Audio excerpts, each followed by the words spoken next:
Thank you for joining me. The Introit for Sunday, January 31st is from Psalm 32. Many are the sorrows of the wicked, but steadfast love surrounds the one who trusts in the Lord. Blessed is the one whose transgression is forgiven, whose sin is covered. Blessed is the man against whom the Lord counts no iniquity, and in whose spirit there is no deceit. I acknowledged my sin to you, and I did not cover my iniquity. I said, I will confess my transgressions to the Lord. You forgave the iniquity of my sin. Therefore, let everyone who is godly offer prayer to you at a time when you may be found. Surely, in the rush of great waters, they shall not reach him. You are a hiding place for me. You preserve me from trouble. You surround me with shouts of deliverance.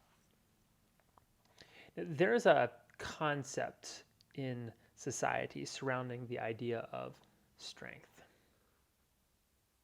Being a strong person is oftentimes desired. A strong person can when others can't. A strong person can stand up to whatever problem and overcome it. A strong person can stand up to the norms of society and change them. Now, just think of how we talk about strength. Talk about being strong enough to beat cancer. We talk about being strong enough to stand up to an addiction. We talk about being a person strong enough to break a glass ceiling. And in the opposite way, we will talk about people who die from cancer or a disease, saying that they succumbed to it. And we might say that a person in their weakness gave in to temptation. A strong person can face problems themselves, and a weak person needs help or cannot do it alone. Now, one of the aspects of following God that is counter to what society thinks is that the best position to be in is a position where we rely on God and trust in Him. And that is a position where we understand that we are weak. The psalmist states, Blessed is the one whose transgression is forgiven, whose sin is covered. It is a blessed position to come to the realization that we are not strong enough to overcome sin. The blessed person is the person who knows that they cannot do it. They rely completely and totally on God and His grace. In fact, the psalmist points out that many are the sorrows of the wicked. And what can be a point of sorrow for a wicked person? There will always be a time in our lives where we realize that we are not strong enough to face the problems that we have. And I think the sorrow of the wicked is connected in many ways to that. A person who does not follow God in His commands is trying to find purpose in their activities. The fact is, one day, the strength that we might count on will fail us. We will succumb to the grave and death. No matter how strong we are never strong enough.